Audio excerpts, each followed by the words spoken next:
South African officials have told US news outlet Bloomberg that Washington plans to bar Pretoria from taking part in G20 meetings under its presidency.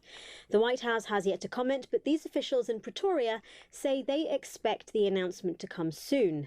US-South Africa relations have been in freefall for a while. Washington protested against South Africa's presidency of the G20 and boycotted last week's summit.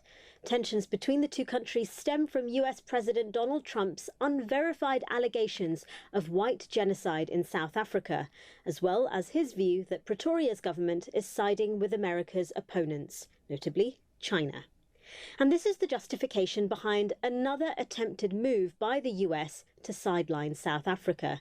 This is a recent bill introduced by Republican Senator John Kennedy, calling for a 2-year extension of the African Growth and Opportunity Act, the US-Africa trade framework known as AGOA.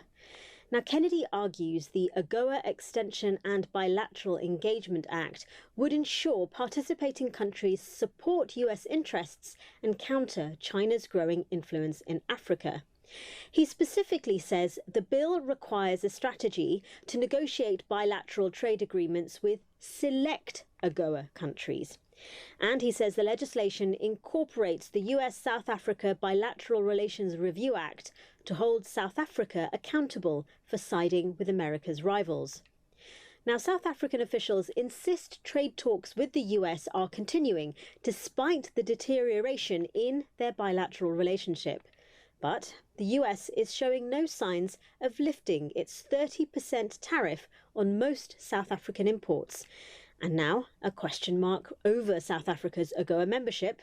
The future of US-South Africa relations remains uncertain. Jagrati Dave, SABC News, Washington.